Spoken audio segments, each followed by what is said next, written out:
but I knew I had to leave. So I wrote a letter of resignation that day and handed it in, totally terrified because I did not know what was going to happen next. I just knew I couldn't not do it. It was like such a powerful force in me that when I walked in that morning, I just knew I had to follow that guidance. It didn't make any sense, honestly. Logically, it made no sense at all, but I knew I had to do it, and I did. This is Unconditioning, Discovering the Voice Within, with Whitney Ann Jenkins.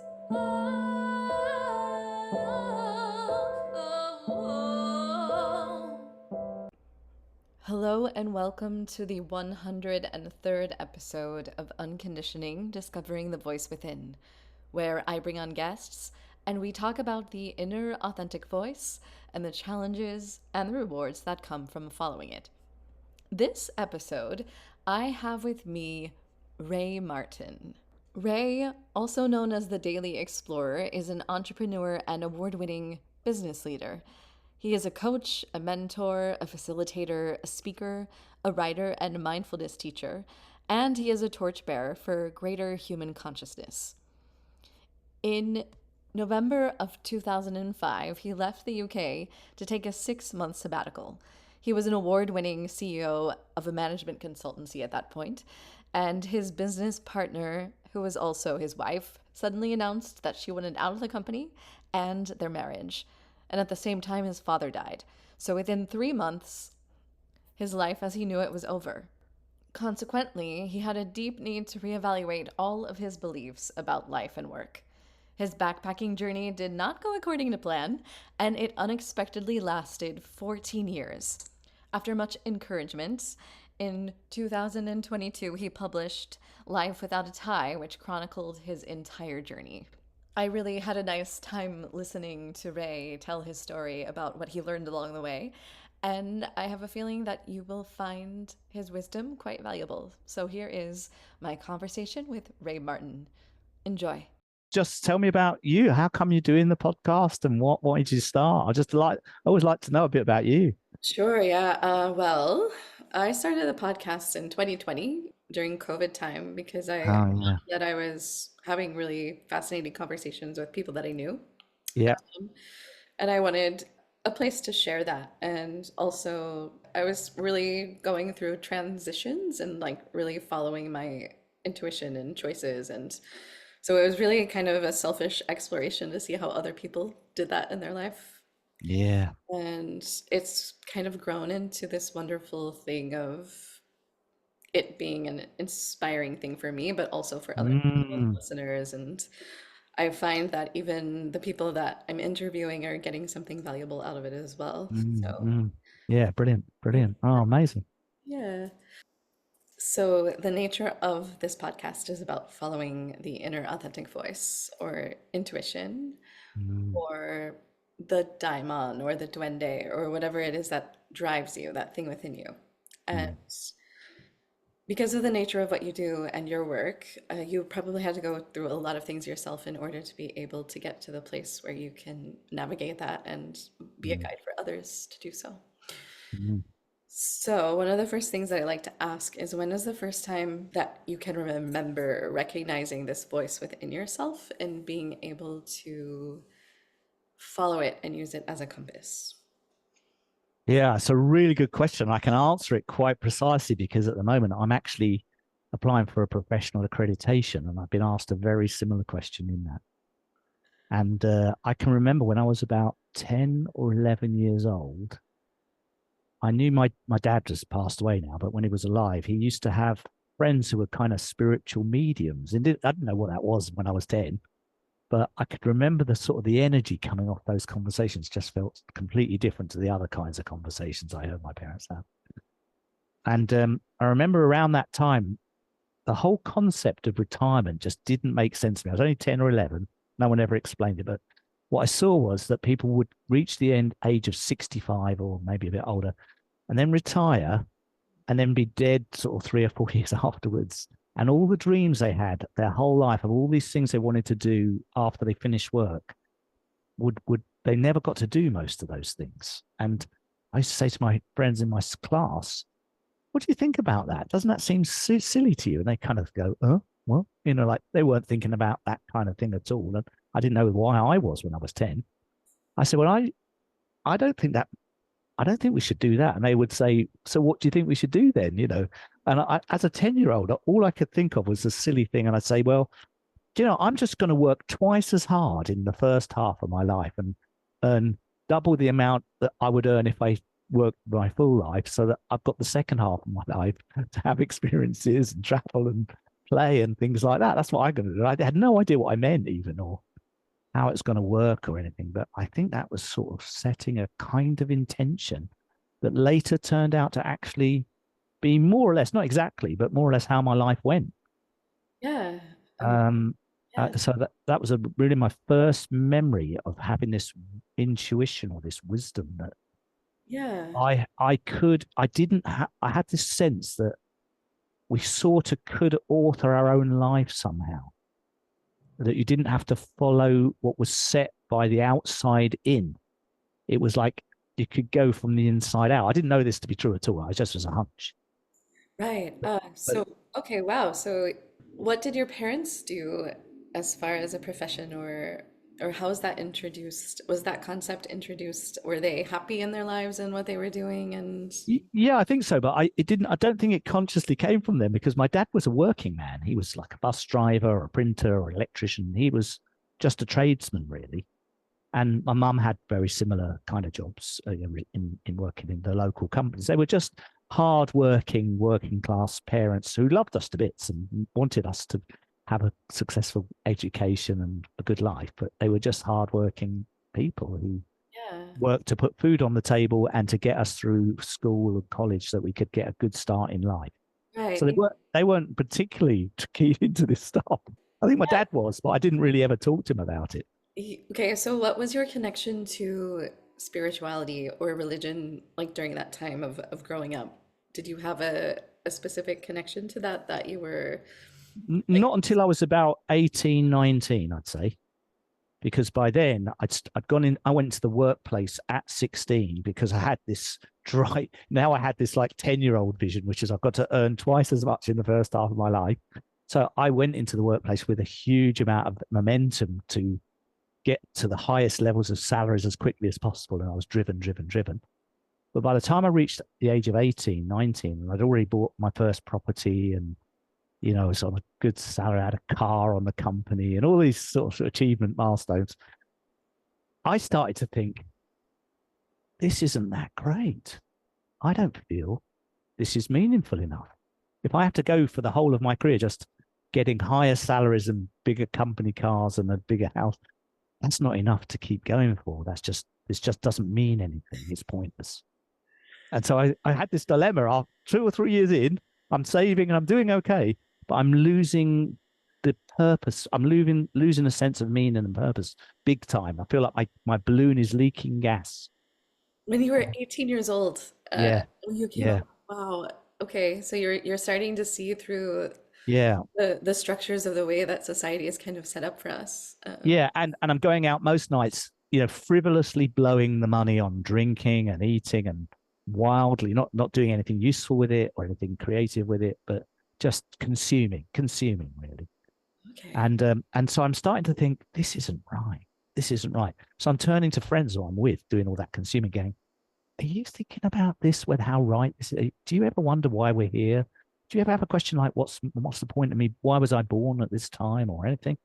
And they're laughing, going, oh, shut up, have another drink. You know, they're just like, they cut no capacity to hear that question. They're not on that, in that sort of journey. And I sort of felt really lonely in the quest to get an answer to that question. I kept asking people around me.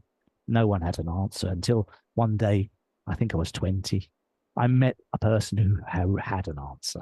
Um, And that was really the start of my spiritual journey in the deep sense. yeah. Yeah. Okay. So what was their answer?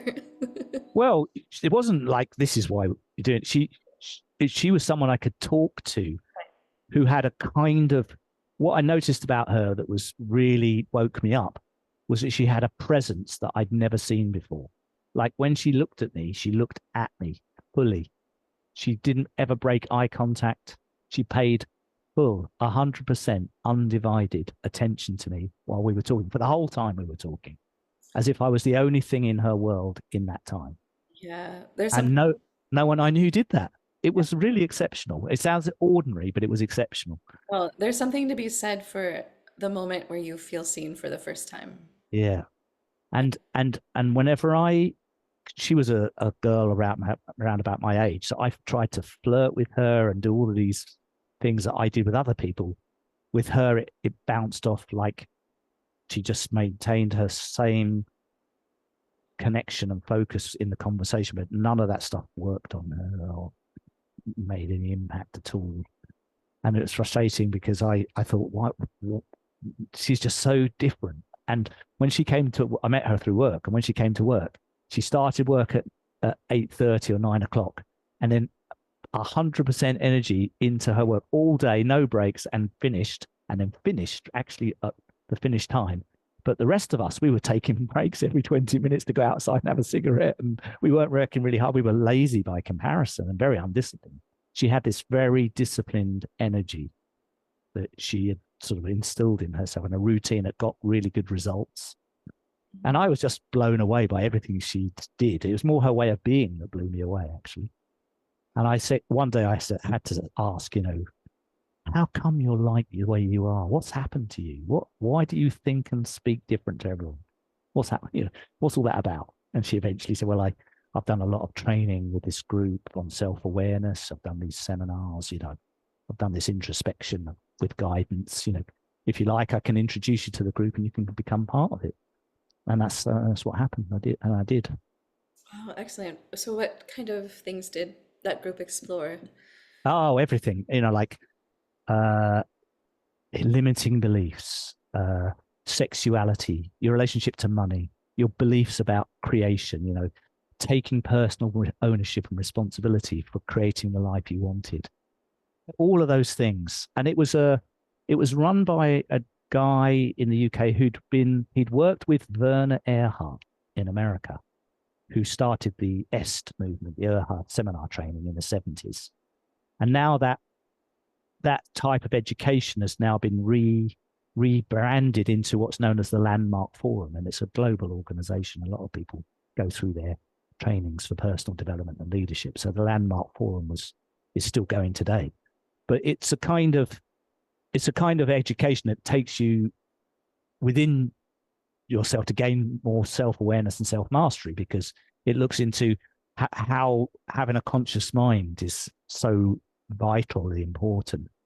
It gives you an understanding of the nature of thought and how that runs your own mind, and all those of being your own observer, taking ownership and responsibility and not blaming, and all those things. None of this had ever been taught to me by my parents at school or anyone had ever mentioned any of this. Right. So I'm hearing it as a 20-year-old. It was like blew my mind. I was thinking, why didn't anyone tell us this? And in fact, there's a guy called Jack Pansky who wrote a book called What They Should Have Told Us, and it's a very famous book, and it speaks about these things in that context. So, I mean, you were pretty self-aware yourself as a child, you were describing earlier. So, what was it Yeah. like for you to be able to find people you could speak this language with? Oh, it was amazing. I mean, it felt like I'd found my tribe, as they say these days. That wasn't the phrase then, but it felt like I really found my tribe. And as a tribe, we had some big ambitions. We thought we love life within our tribe. It's so alive, it's so engaging, it's so real, it's so authentic, it's so connecting at the spirit level with each other. But outside of our tribe, in the society in England at the time, I think Reagan was president in the US and Margaret Thatcher was the prime minister of England, and they were kind of cultivating a societal culture of greed and individual competition and all that kind of stuff. And that just didn't vibe with me at all. I just didn't see life like that. And so in the tribe, life was brilliant. We thought, why can't we expand our tribe to include more and more of the people on the outside and make the whole of the society part of our tribe?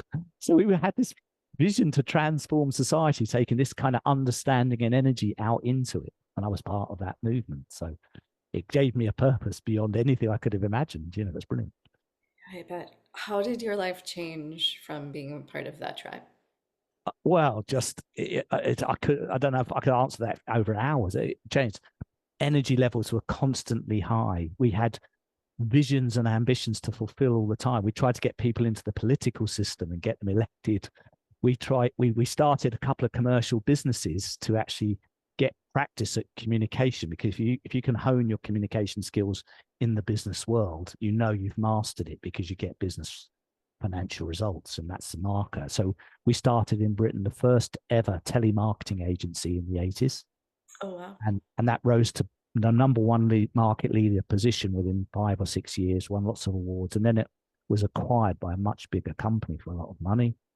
And we started training organizations and leadership development organizations and data-driven organizations. We started a host of businesses so we could learn how business startups worked, and we were doing it, applying our business acumen with our spiritual codes of practice and the way of working together that held the community together.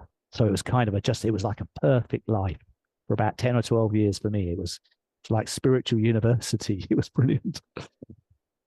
Okay, so Yeah. after those 10 to 12 years, what happened? Well, eventually, and I knew it was going to come one day. I started in my early 20s. The founder, Robert Dorgan, was the founder. And he'd always said to us in meetings that we had throughout those years, he said, I want to tell you guys completely honestly, if any of you have got the ambition to be really wealthy, truly wealthy, you're not going to do it working for me or anyone. You will not become wealthy on a salary. He said, for those of you that are interested in that path, you are going to have to, at some point, create your own organization and replicate what you're learning here and help others learn it. And then you're going to at least have the chance of being wealthy. It's not guaranteed, but you have to put yourself into that situation first. Otherwise, you'll never do it. And so I heard this message a few times from him over the years. And after 12 years, I was now 33, 34. I remember coming back from a holiday one time. It was very quick. I walked into the office that morning, having been away for 3 weeks on holiday. And I just thought, I can't do this anymore. As I walked in the office, I mean, it wasn't like I thought that on holiday. I'd had a bit of a thought like that. I was realizing it was sort of wearing off for me, the effect. I felt like I was more in a job now rather than on a mission. And so I walked in that morning and I just felt my body and my whole energy system just collapsed as I walked in. And I thought, this is where, I follow my intuition. I thought, I can't do this anymore. And I had no savings and I had no place to live if I left that place, because I shared a home with other people working there. But I knew I had to leave. So I wrote a letter of resignation that day and handed it in, totally terrified because I did not know what was going to happen next. I just knew I couldn't not do it. It was like such a powerful force in me that when I walked in that morning, I just knew I had to follow that guidance. It didn't make any sense, honestly. Logically, it made no sense at all, but I knew I had to do it, and I did. And I resigned that day. And then luckily I found somewhere to live for a few months. Yeah. What did wealth mean to you during that time compared to when you were 18? Yeah, at that time, I think the focus for me at that age, wealth meant material wealth, really, if I'm honest. It doesn't mean that now. I'm in my 60s now. I mean, I have a totally different definition of it. But at that time, it meant material success, owning lots of material things, having plenty of financial resource, living affluently, excessive consumption, that kind of stuff. Yeah, that's not part of my definition at all now. I have a feeling that what happens after you resign from your job will maybe inform what that definition is now. Yeah, well, what happened after I resigned from my job, I was still on that material wealth path. So I left the organization, and at the same time, a woman who was my girlfriend, who I met in the company, she left too, and the two of us decided we'd combine our talents and our energies, and we started our own business doing similar things to the company we'd left, like leadership development, performance improvement for clients, and things like this. But we felt we could see the weaknesses and flaws in the company we'd left and their service offering. We knew we could improve upon that a lot. We knew we could see how we could make it much, much better. And so we did some re-engineering with what we knew and repackaged what we knew, and then went out into the market to say, we're going to bring this amazing service to you and help you grow and improve your businesses. And clients really liked the message we had because it was based on a set of 8 principles, which we called heart and soul management. And it was all about how do you align people around a purpose? How do you get people to give their heart and soul to their work and really love doing that? How do you do that? How do you create that environment in which people thrive, in which they have dignity, in which they're respected and valued? How do you do that? And what's the financial benefit of doing that? You know, that's one of the things we really focused on a lot, was the financial uplift it brought to the company.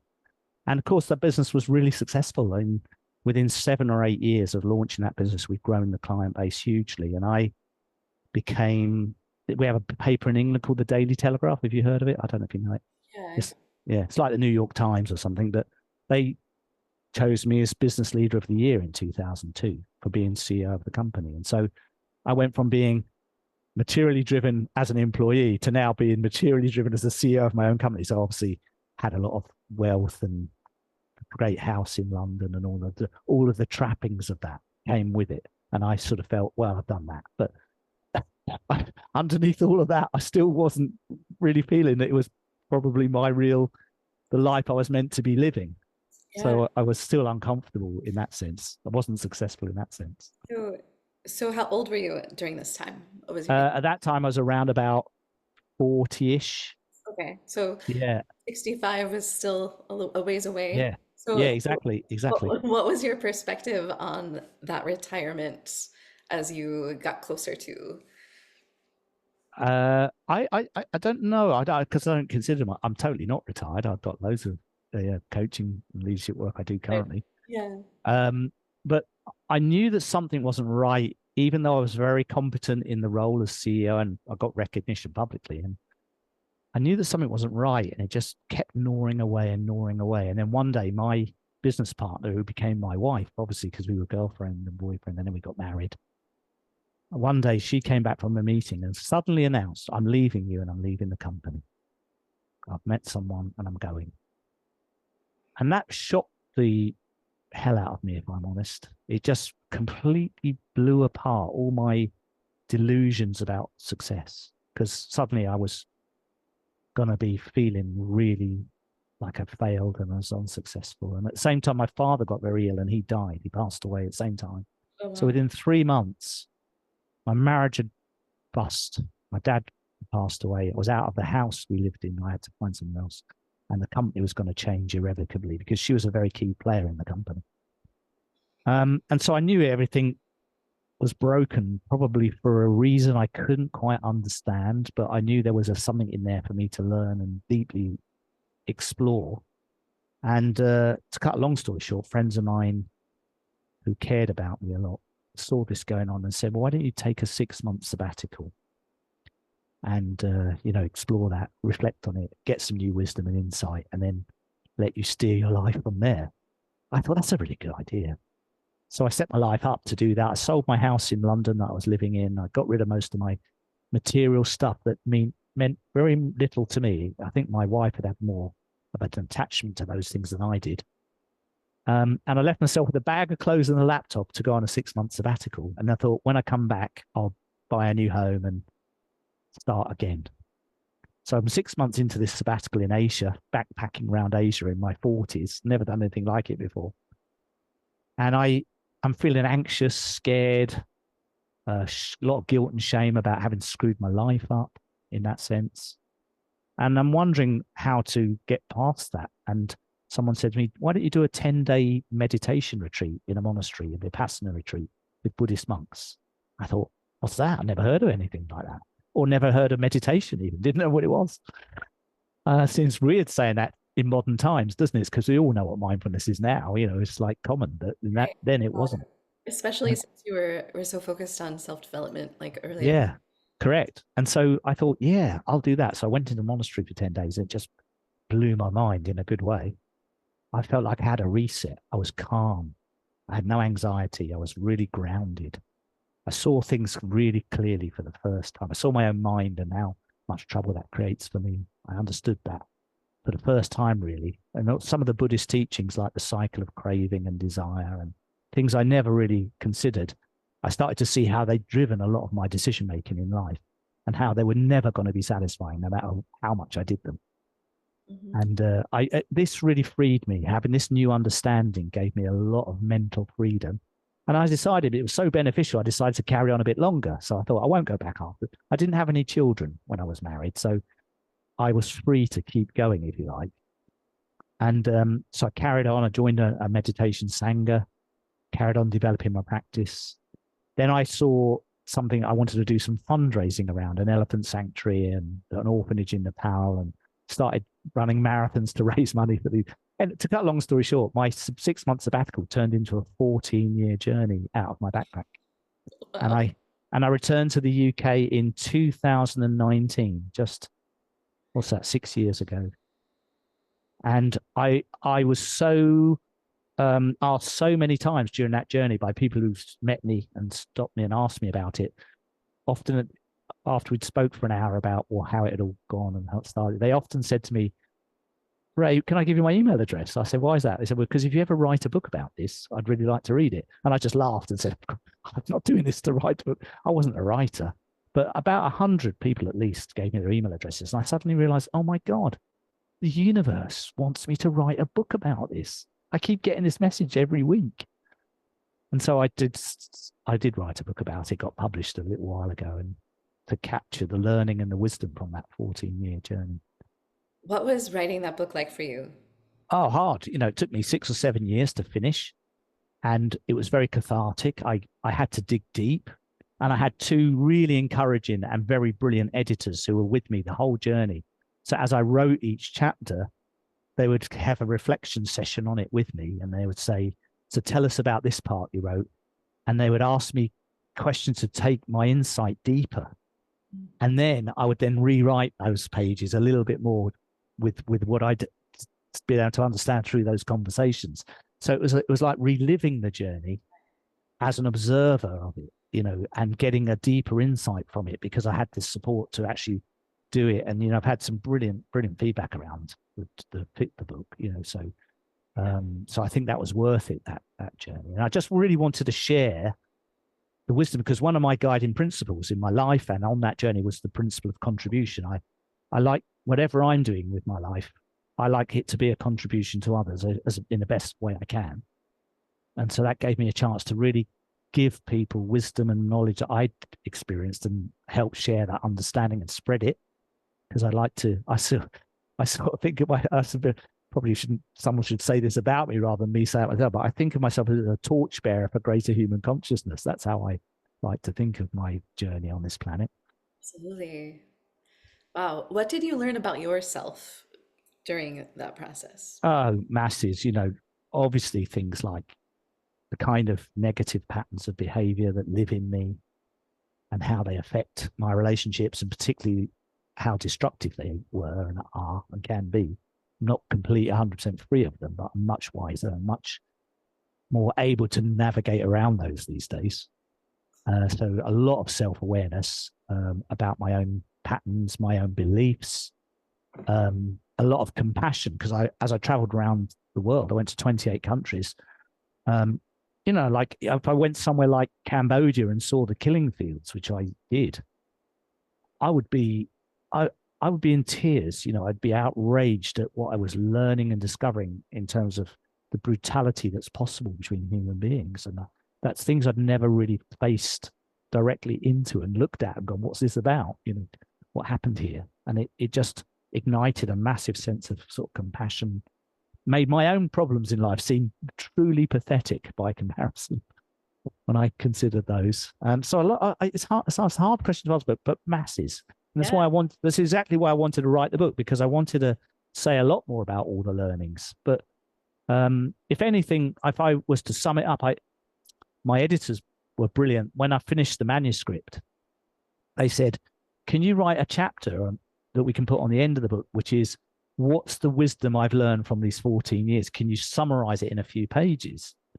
And so I thought, that took me a month to write, because it was a big ask. And I ended up with what I call my 6 rules for happiness, and they're in the book. And so I was managed to somehow distill all of it into 6 rules to follow that I think if other people were to consider, they might lead to. Right. The wisdom from all of your following your inner voice, right? Yeah. I mean, that was one of the big things, like I realized when I was like a year into the journey that I was so scared to make decisions about things. I kept asking everyone else, what should I do? What should I do? And eventually the penny dropped. I thought, I need to follow my own wisdom.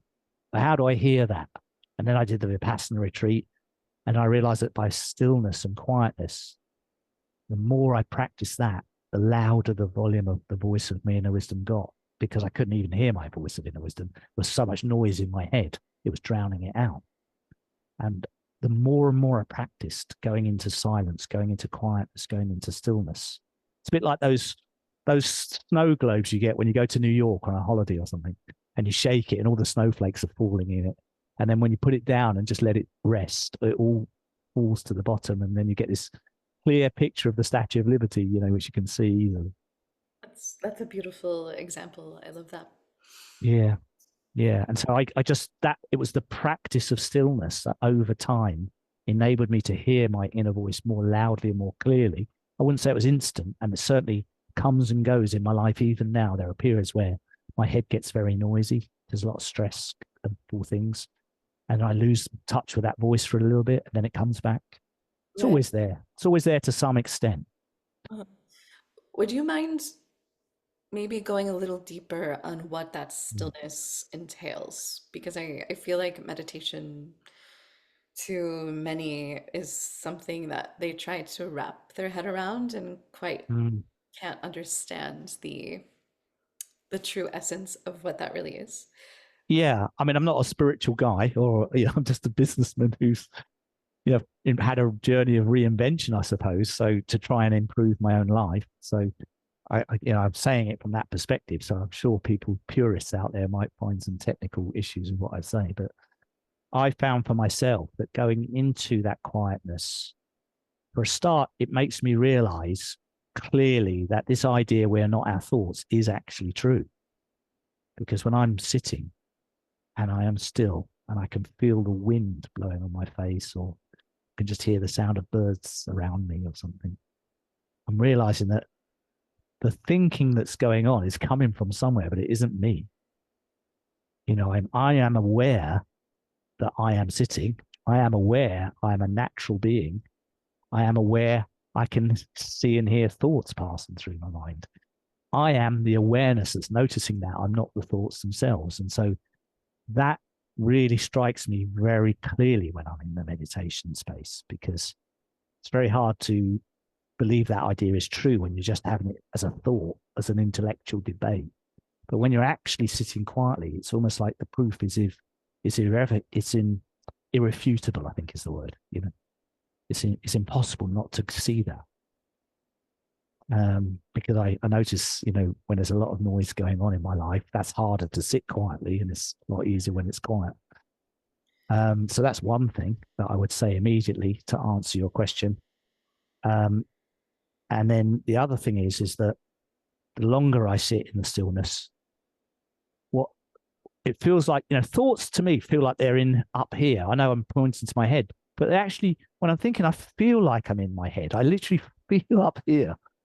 When I'm in sitting meditation, great ideas feel like they come up through my stomach. Like I sometimes sort of sit in meditation. I go, I don't know why, but I go, do you know what? I really need to call this friend I haven't spoken to for a couple of years. I need to call him. I wasn't thinking that before I sat down or anything. And then I realized that's coming up from my inner voice, my wisdom voice. It's a different voice to what I think it was Jack Pransky calls it your habit voice and your wisdom voice in that book, What They Should Have Told Us. And the habit voice and the wisdom voice are in 2 different locations. And one's connected into your mind and your thinking, and one's connected into what I call the universal intelligence of all things. And it's speaking to you from this huge universal wisdom that you can't have any control over. It doesn't make any sense. You don't know where it's coming from. There's a lady called Carolyn Mace, who's a great teacher of this. know her. She's from the US. Brilliant teacher around this stuff. And yeah, that's just got a different sense to it. It's like a knowing, Yeah. not a thinking, how I describe it. I can't help but think back to when you were 10 years old and having that inner knowing then Yeah, of of how things were set up and it didn't make sense to you.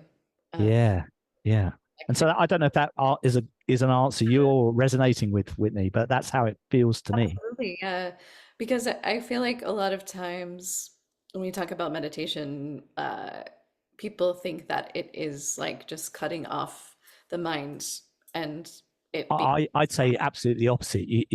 That's where still. meditation becomes really dissatisfying. Is because a lot of people think I should be thinking nothing, Mhm.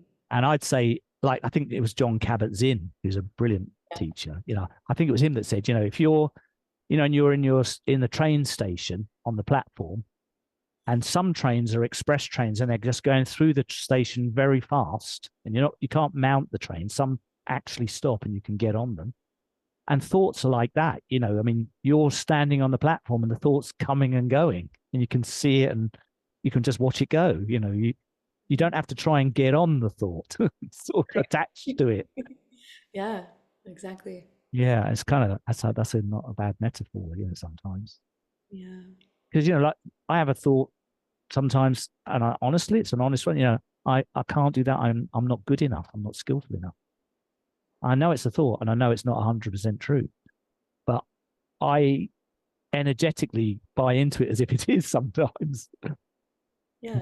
until I'm seeing myself, observing myself having that thought and my belief and that reaction to it, and then I can step above the line and know I'm actually buying into something I don't need to buy into because there's no truth behind it. Yeah, absolutely. And I think that kind of ties into the theme of this podcast in Yeah, unconditioning as we are yeah, conditioned. And yeah, our mind and our brain is very susceptible yeah, following yeah, the pathways that we're so entrained to follow down. So yeah. I don't know how it is for you, but I would say that that this journey we're describing, it's made easier when you've got the support of a community who think the same way. Of course, if you're really on your own and you're surrounded by people who don't in any way resonate with any of this understanding, it can be difficult to keep your practice and to keep your focus on that. But I've been fortunate in my life to always have people around me who think and feel and believe in a similar way. So yeah, I think that maybe brings up another point that maybe you have come across in your wisdom of that it's really important who you surround yourself by. I think so. Yeah, I definitely would say that's the case. Been the case for me as a meditator. I was part of a sangha, or a community with the Plum Village tradition, which is a global community of practitioners. And as a leadership coach, I'm in several communities of coaches who will co-create and co-author things and help each other grow and share each other's knowledges and practices and encourage each other to be the best we can. Right. Yeah, absolutely. So after writing this book, how Mm. have things changed for you as far as working with people or your profession or your goals in life or where you would like to Yeah, that they're really changing because the book gave me permission to speak much more freely and candidly from my own perspective on life, because when I'm working as a leadership coach, I'm doing that usually as an associate for a company that's got a brand and a position in the market and various brand values that they promote, and rightly so. And so I'm doing that work as a representative of the company, and so I have to focus on the job in hand of making sure people get the development input they need for the work they're doing. And that's great. And I love doing that. But in my own journey from the book, and when people come to me and say, I'm really fascinated by that, can we talk and can you help with that? I feel completely free to be authentically me with no image to preserve or present. And I can be really honest about my own shortcomings and failings. And I feel more authentic and more useful. And I feel like I can use all my own experiences of failure when they've happened for a good cause, if they actually become valuable in those relationships. yeah, yeah, teaching what you learned. Yeah, and particularly, where when things didn't go right, because my experience is, for every success I've had at least 5 or 6 failures. And those are things that loads of conversations. If I could replay them, I would do differently. Loads of conversations, even today, where they don't go the way I hoped. And there's still a challenge to go back and, put those right. Yeah, and I think it's also a great example to see how someone takes maybe sometimes abstract philosophies or understandings and integrates them Mm. into their life in a Yeah. very tangible way. Yeah, exactly. Yeah. Yeah. So if people would like to buy a book or work with you or follow where you're going, where could we guide them? Oh, definitely. My book's called Life Without a Tie, and there's a website, lifewithoutatie.com. And the reason for that mainly is that when the book got published, lots of people wrote to me, read it, saying, "Have you got any pictures?" Because there's no photos in the book, and they were reading about all these people and places and events. And so I had a couple of friends help me. We built a website with photographs from the journey, and they're all on the websites because people wanted to see them. So that's one place where people can read more about the journey in the book. And I think that most of the sales for the book come through Amazon. I think that's where most of the people in the US buy the book, is on Amazon. So it's probably the easiest. Yeah. Okay, cool. Yeah, I can put Yeah, those links into the show notes. yeah, yeah. Click on that really easily and find Yeah, it. there's quite a few people in the US have posted reviews on Amazon. So if anybody listening to this wants to know what people thought, they can read the reviews, and they're really nice. A lot of them really moving for me to see what impact it's had. I'm sure, yeah. Yeah. Is there anything on the top of your mind or your heart or your gut that you feel like we haven't covered that you would really love to share? No, nothing I feel we haven't covered. I mean, it's just a joy to be having conversations like this in every day of my life. And I hope that everyone gets a chance to do the things that bring them similar joy. That's why I wanted to write the book, because the subtitle of the book is Finding Your True Path Amidst the Noise, Chaos, and Pressure to Conform, which is what I've experienced my whole life. There's this kind of silent but very real pressure to sort of fit within certain guidelines and conform to the system of life. And I would say to anyone categorically, don't, invest your energy in finding out what your true path is and stick to that. It's not about money or success or fame. Honestly, happiness is in living your life minute by minute, hour by hour, day by day, doing stuff you love to do and being the way you love to be. And if you're doing that, that is what I would call success. Yeah. Oh, yeah, absolutely. Yeah. So I have one last question that I usually Yeah. ask to wrap up the conversation. Okay. And it can be a sentence or it can go on for a while, and either way is fine. If your inner voice had a billboard, what would it say to the world?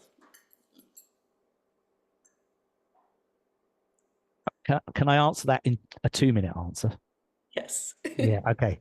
So there's a story about Gandhi and a woman who takes her 10-year-old son to him in his ashram and says, "Mr. Gandhi, my boy won't stop eating sweets. Can you tell him it's really bad for him and tell him to stop?" And he looks at the boy, he looks back at the mum and says, "I'll tell you what, bring him back in 2 weeks and I'll speak to him for you." And she's really confused, doesn't understand, but she takes her son away. And 2 weeks later, she comes back, and puts the boy in front of Gandhi and says, "So can you tell him now?" And he turns to the boy and says, "Boy, stop eating sweets. It's not good for you." And the boy says, "Okay." And naturally, she says, "Mr. Gandhi, why couldn't you have said that 2 weeks ago?" He said, "Because, madam, 2 weeks ago, I was still eating sweets." And so I think this is the message of that story. We have to be willing to lead our own lives first in Mm, the way that we want our life to be in order for it to manifest truly in how we envision it. We've got to do it first for ourselves. yeah, before we can give advice. Yeah. That's a lovely story. It's real I like, close to my heart. Yeah, thank you so much. And thank you so much for taking the time to share your story and your wisdom. I really Thank you. enjoyed this. Thanks, Whitney. Thank you so much for joining me this week. If you're listening and you like what you hear, please consider subscribing and rating this podcast, as it really helps get this podcast out to other people who might be interested in hearing it but don't know about it yet.